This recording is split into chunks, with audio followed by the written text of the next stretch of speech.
Welcome. We are in the book of Genesis with the creation myths, and today we're going to be looking at some of the key questions that come from Genesis. In particular, what is the lens by which we are supposed to be reading and interpreting these scriptures from? The second, we'll be looking into what is meant by the Spirit and looking more into the definition of that, as well as what is the spiritual, because especially when we're looking at the lens, we'll be looking at should we be reading this from a historical, a scientific, a literal, a metaphorical, allegorical, or a spiritual? And if we're going to go into and introduce the idea of a spiritual way of reading and acquiring information from these verses, we have to then ask, well, what do we mean by that? What is God trying to tell us? What's his primary thing that he is communicating with us? And especially when we get to the idea of the spiritual, it's a little bit of a spoiler, but we'll see a connection here between a narrative. And so what is the fundamental narrative? We talk about the Genesis as an origin story, and why is the origin story so significant for us, and how does that impact us in our day-to-day life? As always, those of you that are familiar with me know that I try to focus more on transformational principles. If you want more of a historical relationship with God, then you can focus a little bit more on the history. And I don't want to put any shame on learning some of those details. I think that they can be great, and they are good at enhancing, like a spice. They can enhance a lot of our understanding of the principles. But I want to be able to have a domain where there can be a deeper conversation about some of the ideas and the principles and the truths that come from the scriptures. And with that, we're going to be looking at the book of Genesis. And the book of Genesis, we have the creation in the beginning. And these are very, very familiar. And so I think in many of these stories, we can even just reference the creative period, and it pops into most people's heads. So, and I like to always say, if you're a teacher and you're going through your own lesson, I would avoid I would avoid some of the metaphysical aspects of this. For me, I really think one of the most relevant questions that we encounter in our own lives and in this culture is, what is the lens that we are supposed to be reading this from? Because we in Western society have many critics of Christianity who read this from a scientific lens, as if this is supposed to be a textbook on astrophysics or cosmology. And I do believe that even scientifically, if you are saying that's the lens that I'm going to read this from, I think that that's a bit scientifically dishonest, in terms of, I don't believe that that's what this is meant to be conveying. If God wanted to give us the astrophysics, the physics, the Big Bang, and all of these ideas, he might have done that. And I think it's been very commonplace that you'll hear people say that science is here to tell us the what, or how God created things, and religion is here to tell us the why. I'm going to add one other thing to that. There's nothing wrong with that, but I think that there's one additional thing that we need to understand when we're looking at the differences.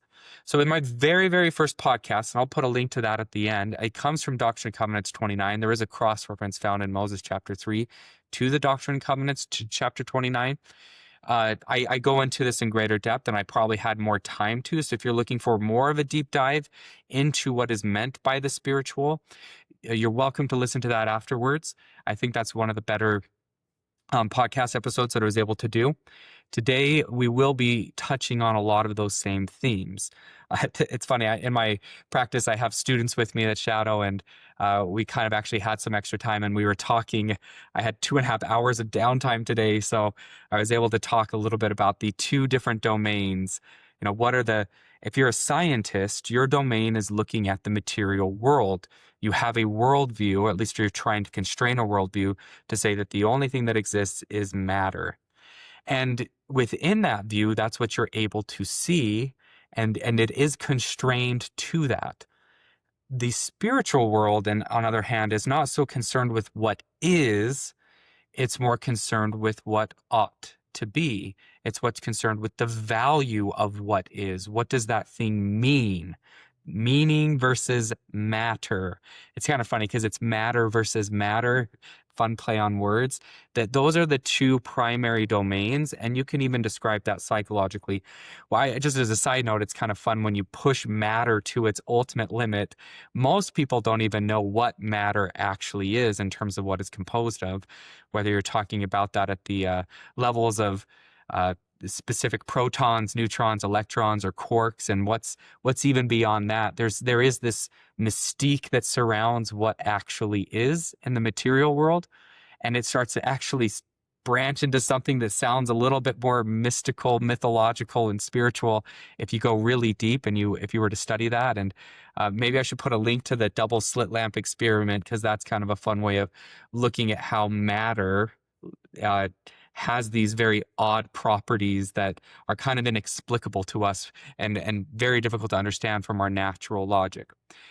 But that is that world. That's the world of science. And I don't believe that that's what Genesis is supposed to be communicating. It's not communicating what God did during the creation in this, like I said, astrophysics of it all. And I don't think it's always necessarily conveying the how, at least in these very textbook explicit ways. I think it's more concerned not only with the why, but when we look at spiritual things and things that matter and things that have meaning, things that are meaning to us as human beings carry some sort of behavioral implication. What it often is directing us to is how we should act, which is why I say the premise of this is always true doctrine, or faith in true doctrine changes our behavior better than a study of behavior changes our behavior. If you looked at the Genesis story, a very relevant question would be, how does this principle change us? And it begins right there. In the beginning, God created heaven and the earth. Why is that so important for us to know? How does that change our perspective? What happens if you don't believe in that? What happens if we don't believe in some sort of divine design? And psychologically speaking, what instantly happens is without some sort of higher power, which is what God may actually more literally connote as well, is without that, life very quickly becomes something that's empty and meaningless. And when we just look at things in a material domain, then what is man? Right? We're going to read here in Genesis that man is created in the image of God. A pure materialist would say man is nothing more than a cluster of cells, a bundle of atoms, a collection of quarks, as it were. And there are behavioral implications to having that.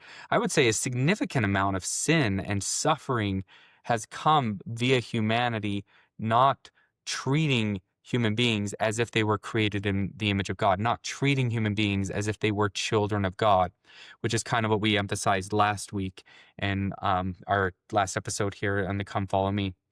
So the behavioral implications, this is where it gets kind of cool. So I want to walk through the Genesis a little bit. There's a lot of different translations, and it's going to be tricky. Hopefully we don't run into the problem that the Catholics ran into when the Bible became available to everyone. Now, if we have Bibles for everyone, there's a lot of different versions. And my only caution is, don't be reading the Bible to find something to validate something that you want. I try to take more of the most literal version, even if it's uncomfortable. I'm not looking for a softer translation to have the scriptures say what I want them to say. We see in the Book of Mormon, there's a term that says resting the scriptures. Rest is like wrestling.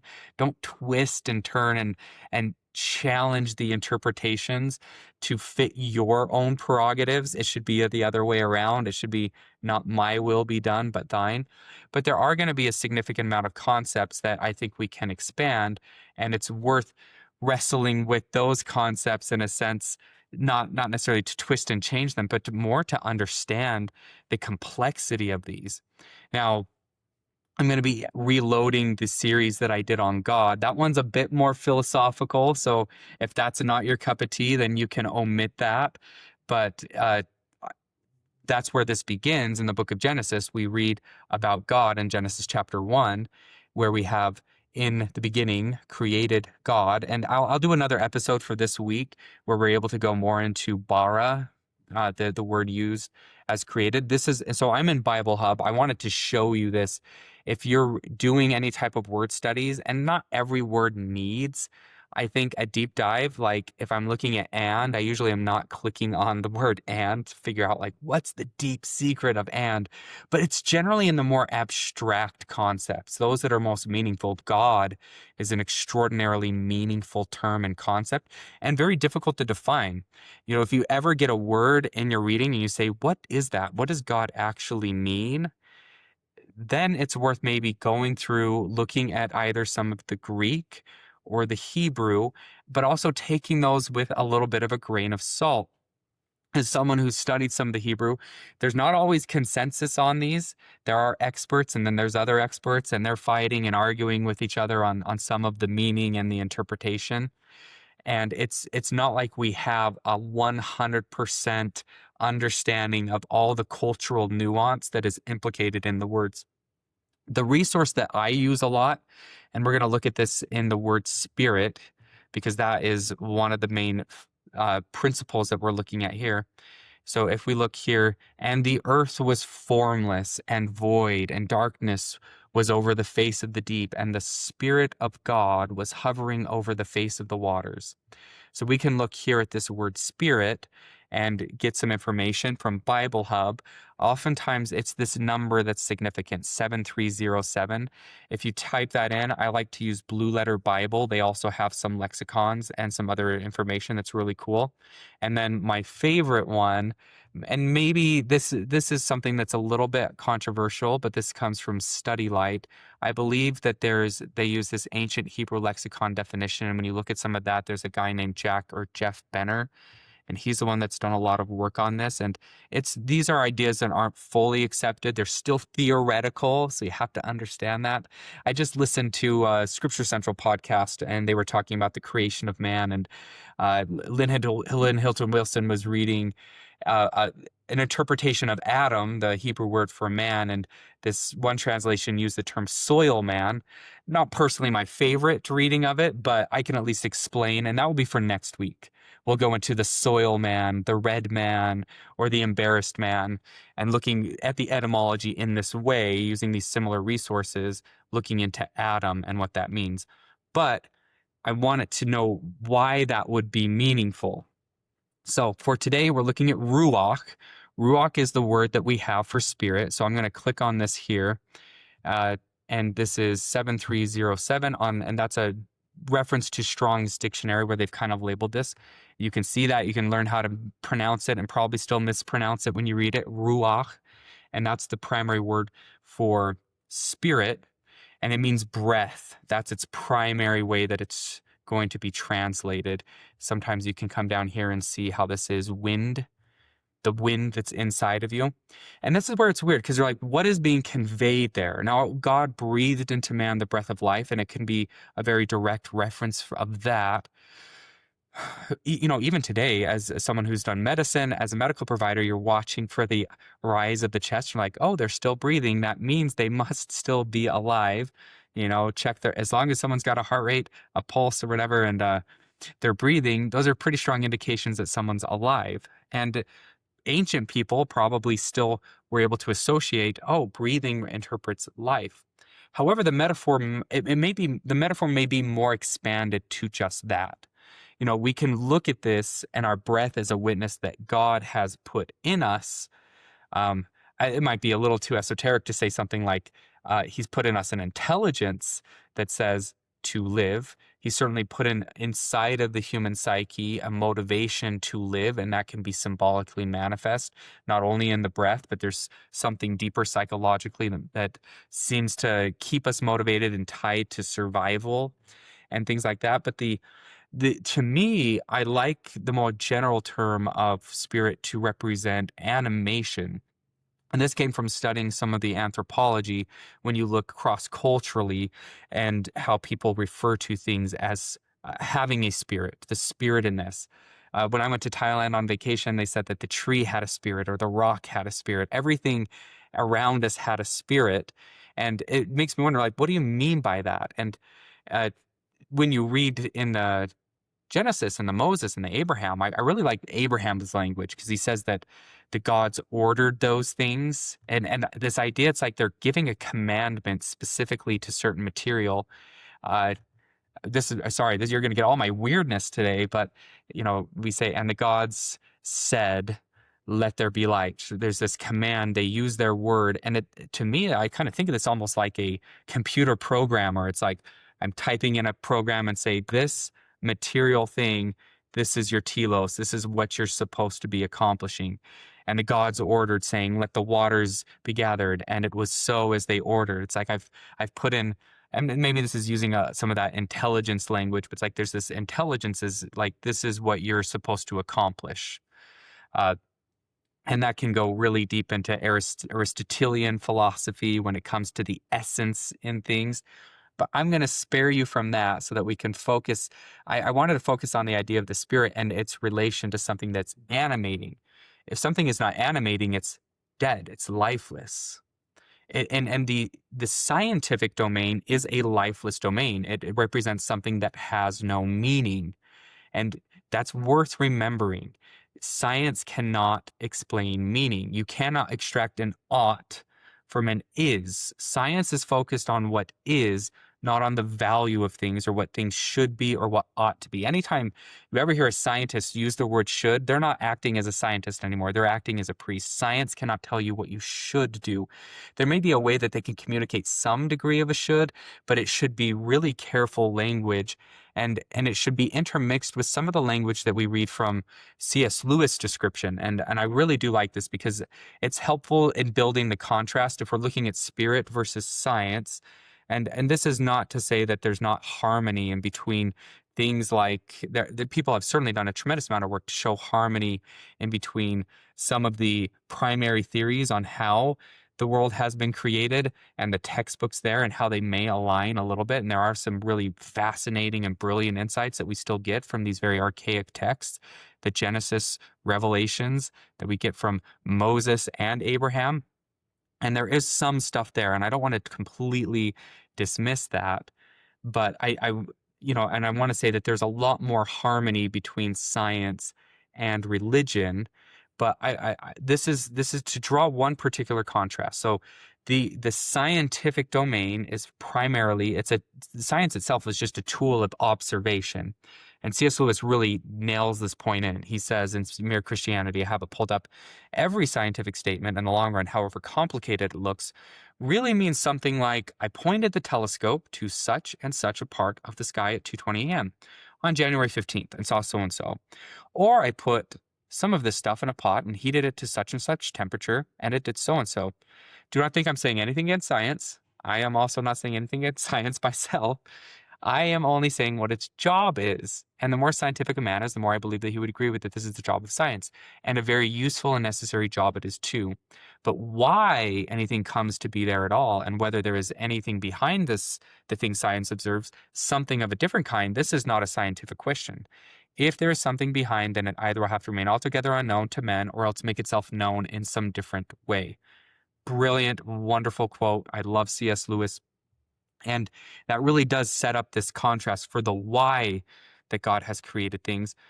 But I want to focus on this. And this is really cool because it comes from this definition of the wind.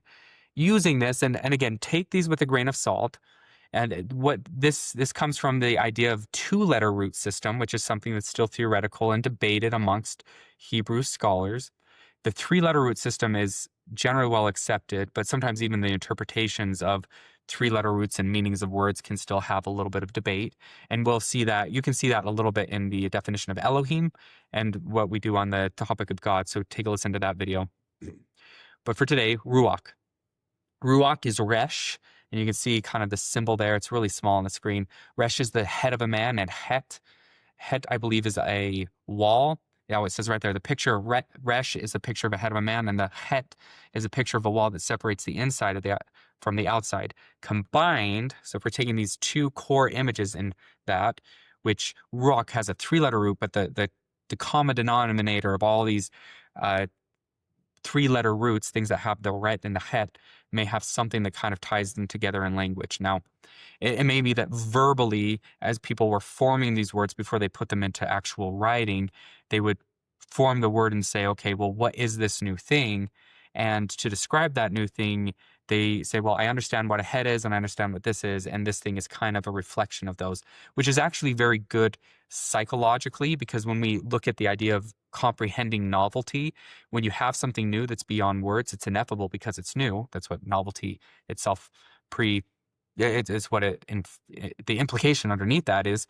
And in order to understand new, you have to kind of verbalize it with the things that you already know. The unknown is going to confront your own known. And then we enter into these weird abstractions where that you start to use the language of what you're familiar with to describe the new events. And you can see that here to some degree with these 2-letter roots and 3-letter root systems. I probably should do another video just specific to the language studies, especially as we're opening up and being more open to investigating different interpretations of the Bible and other Bible translations.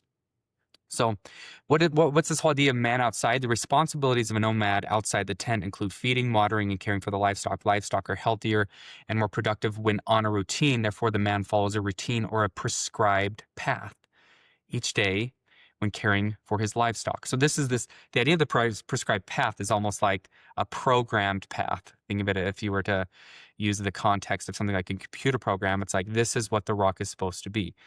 For us as human beings, we kind of have this genetic path that's kind of been programmed into us, and a lot of that can affect and determine how things go in our life. And even like that genetic, you can think of DNA as actually following under the idea of a prescribed path to some degree. So I want to go too deep into the connections of science and that, but I do like this idea of a prescribed path. And then what you can see is a lot of other words that have their 3-letter roots and that may share this 2-letter root, and how they are connected to this kind of, I like to think of it as a narrative or a narrative image as it manifests. So when we get to ruach right here, you can see J, that we have the 3-letter root. It has resh, yud, and het. The Hebrew nomads were very familiar with wind patterns, as they would follow a prescribed path indicating the coming season. From this word comes the idea of breath, as it is the wind of a man, which also follows a prescribed path of inhaling and exhaling. So hopefully you guys can see that. I think that's really, really cool, prescribed path. And when we talk about a lot of the spirit and how it's moving us on a path. Psychologically speaking, this is totally, totally huge, because when we talk about the things as they are, the thing like general matter versus things that do matter, or things that have meaning, when we look at them psychologically, it's I am here and I want to be here. This thing has value. And if you just really map that out, it's I'm here, I want to be here. How are you going to get there? A path.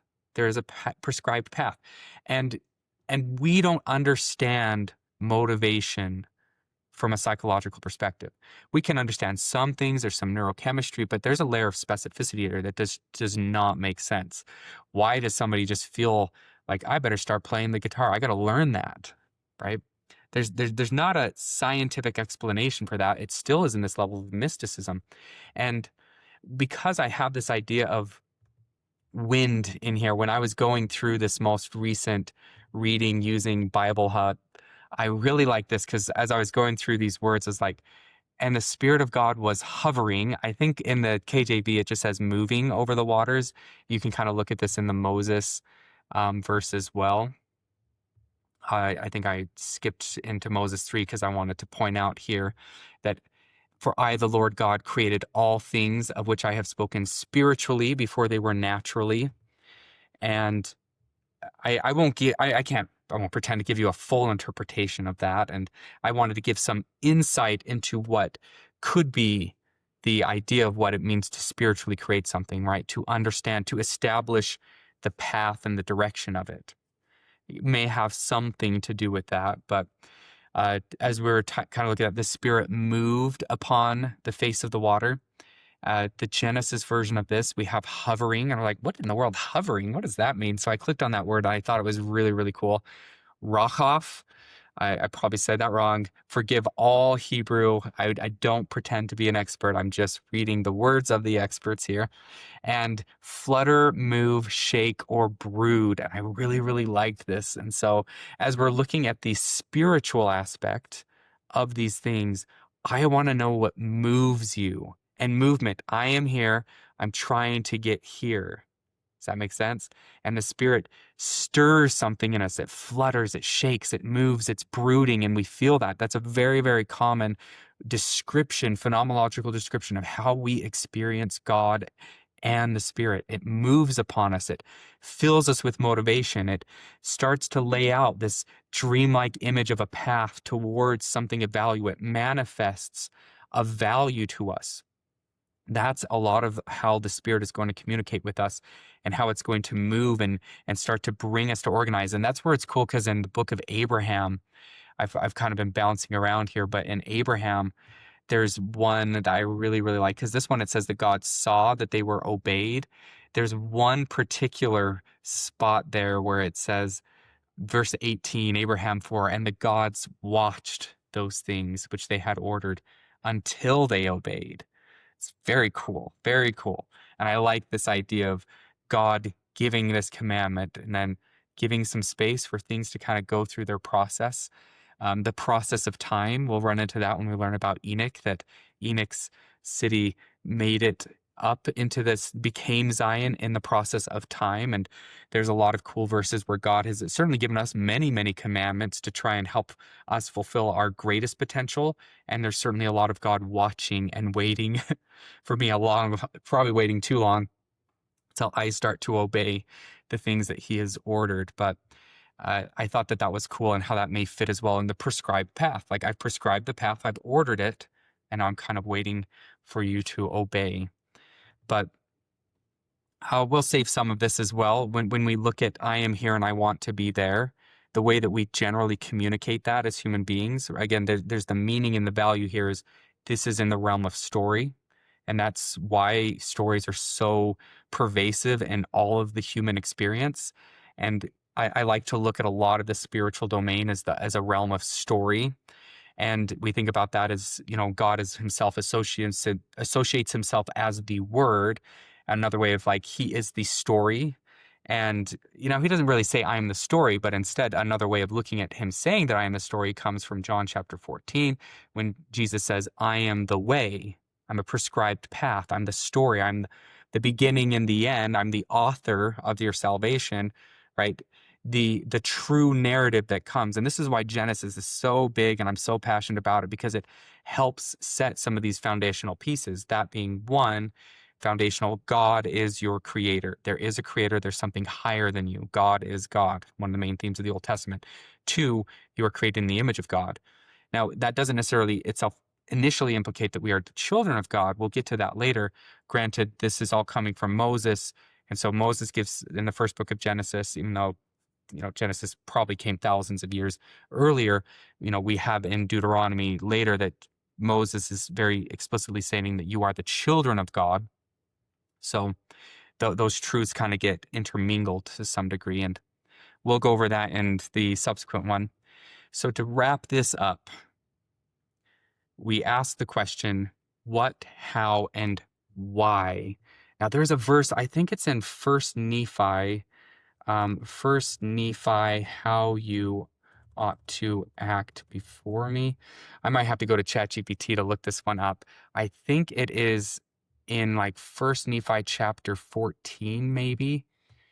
Sorry if I'm probably should have prepared this ahead of time, but it's a really cool way of looking at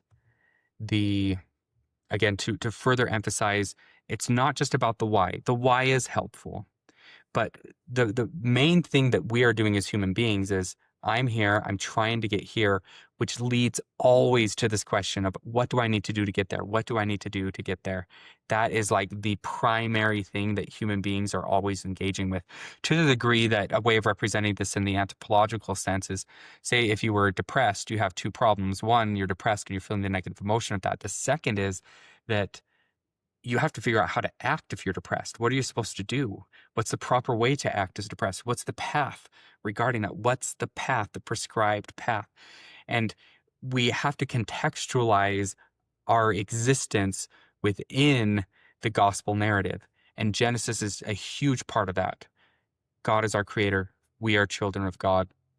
We get that obviously in what we covered last week, that God's work in his glory is to bring to pass the immortality and eternal life of man. Now, how important that is in contextualizing our experiences and shaping how we act, which is why if you're teaching, try to focus on the charged principles and how they change us. Get people to share how these things affect them. They affect the way that they view the world, affect how they act, and how it's improved their lives. And sometimes, as well as when you're teaching these, you can use the contrast. So, what I would say today is with the Spirit and with God creating things in you, what is God animating you to do? What do you feel fluttering, brooding, hovering, moving inside of you? And what is that directing you towards? And in as much as it's directing you towards God, and as much as directing you to something that is lovely or a good report or a praiseworthy, seek after those things, because that is the Spirit of God moving. That's him creating and organizing something powerful and meaningful and good inside of you. So God be with you. God bless you. I'll try and post another one on Genesis to maybe cover. I'd be a hypocrite, but a little bit more of the history, but maybe some of the other principles as well in the book of Genesis. Hope this is helpful for you.